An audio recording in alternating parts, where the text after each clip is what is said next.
Big box. I got a big box, which sometimes that makes for exciting unboxing videos. Whoa. Yeah, items. Leather-ish. Titan Noir Max XGIMI. Let's go. I like this bag. What? This is nice. EA Sports collaboration, FC26. Not real leather, but still. Look at this little duffel bag here. Got the soccer ball and the hat. Football or soccer? Tell me in the comments, is it football or is it soccer? Ryan, can you blow this up for me or what? Look at this. We got the special edition treatment here. Got the mug. World's #1 home smart projector brand, XGIMI. Oktoberfest. Whoa, this is all soccer branded or football. What is going on in here? Got the scoreboard, soccer stickers, soccer glasses, like fan glasses. Wow, those are crazy. Wow, we got the jersey. We gotta give this to Ryan for sure. Ryan, where you at? Oh, wow, and these are legit. Those are long, eh? They're legit. You put the shin pad and everything. Nice. I wanna be honest with you guys though, the bag, I kinda like the bag. And we have another bag. It looks like cork. Huh. Coffee filters? Is it a fuel can? Coffee grinder. The steel cup. Coffee filter. Oh, a little kettle. It's a whole little kit they got. Then these go together like this. And there's your little coffee kit to go with you. Okay, the main attraction. I mean, those are some fun items, but look at this baby right here. Woo! Titan Max Noir. Briefcase style storage. And this is some serious flagship status for XGIMI right here. Boom. Boom. Man, to even have this way of transporting it, unbelievable. Cool to the touch.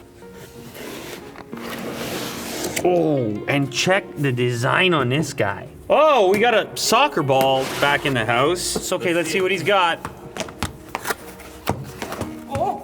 So here's our accessories, a little bit of paperwork, batteries included, power cable included, remote included as well. And this is actually a nice remote. Metal construction, once again, cool to the touch. Sleek, simple, shortcut buttons, we can map them to whatever it is that we want. D-pad in the center, plus, minus, home, back. Everything you'd expect. Oh, got the rapid load. You didn't think I was gonna catch it. I'm gonna miss this one. No, I'm not. Sometimes they'll make a beautiful projector and give you a cheapo remote. They did not do that here. Very unique design with these 4 legs that it stands on. Modern, it looks kind of less like a gadget and more like a piece of modern furniture that you're gonna wanna put on display. On the front here, we have a cover over our lens. Ooh. IMAX enhanced, Harman Kardon, and flip it around the other way and you're gonna see a variety of inputs. Here we have our DC in, optical, USB again, HDMI 1, also eARC compatible HDMI 2, 3, audio, that looks like a mini jack analog connector. There's a LAN port and a power button, and just look at the cooling capacity of this device. So now it's time to go and set this up so I can show you what it can do and why it's special.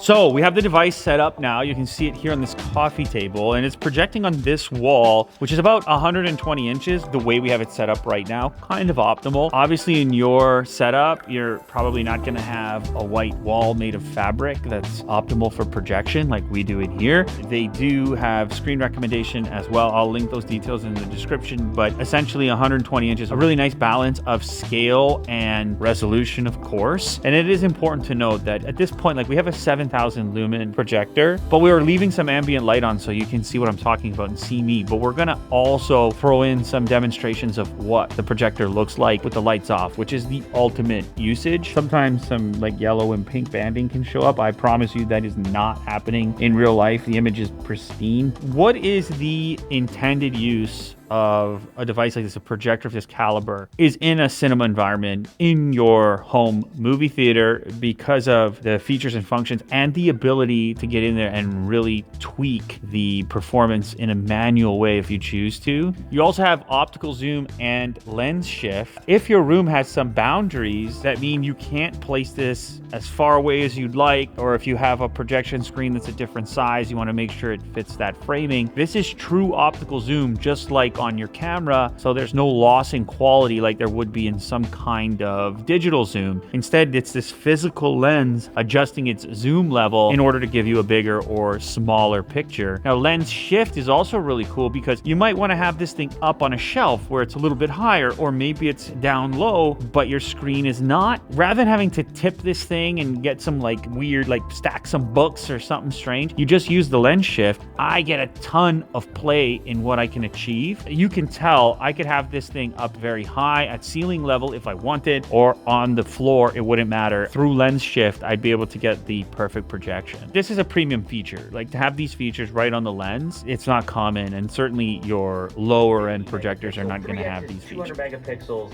And a 10x. Wow, that image is just... But what it's really all about is these... Woo! Once you get the lights even lower, they're not off completely, actually. They're still kind of on.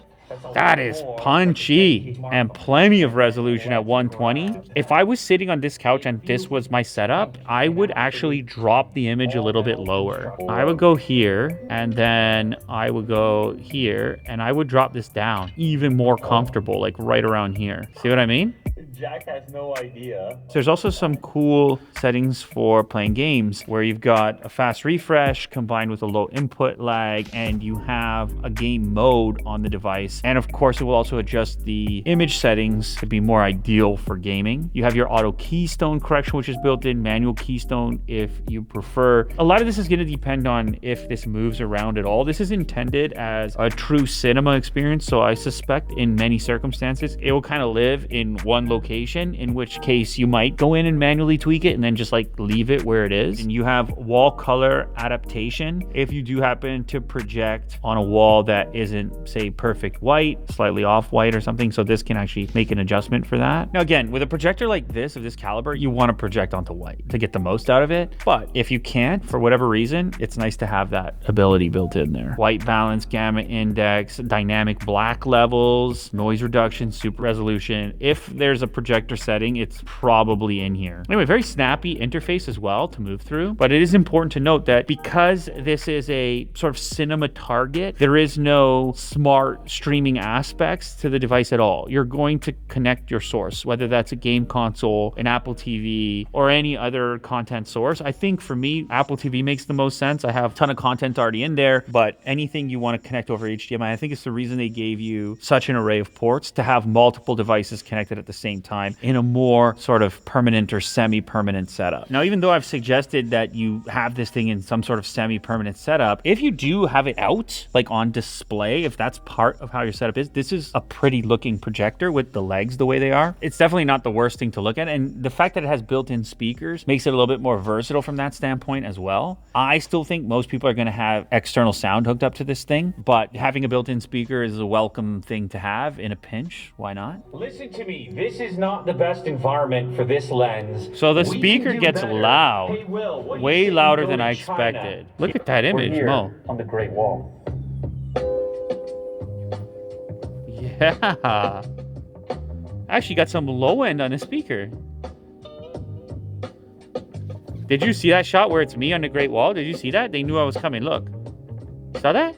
So I gotta say, That's this crazy, was no? The entirety of it. I mean, even me standing there, there's only so far I can see, and in some cases, using the. I was kind of downplaying the built-in speaker because I just assume if you have a projector of this caliber, you're gonna hook up some speakers. But this speaker is actually useful. Some of them just sound like pure tin. This one at least has some low end to it. Ideally, depending on your setup, but ideally, I would be sitting just in front of it and have it mounted up high above the seating, just like a movie theater. And then I can make the most of that sound. I could actually get away with it. I'm not saying you're gonna do that. It's still gonna be better if you set up sound, but it's some of the better sound I've ever heard out of a standalone projector. Great Wall firewall, but being enabled to do so, it's now something that I would definitely recommend. And if you can, travel to the section a little bit further from Beijing. So in this case, I guess we went. So the key with this projector compared to others, and the reason it's called the Noir Max, has to do with the black level performance. And this is going to give you up to 10,000 to 1 native contrast, or up to 100,000 to 1 dynamic contrast. Now they're going to be putting out a couple of different models. There's the Noir Max and the Titan. The price is going to be a little bit different, and what's going to happen there is you're going to get more brightness as you move up the range and more contrast. So go ahead and check these guys out on Kickstarter. They've already raised over $14 million. All the details and the link will be down in the description. Kind of external gear, just like holding the phone on its own.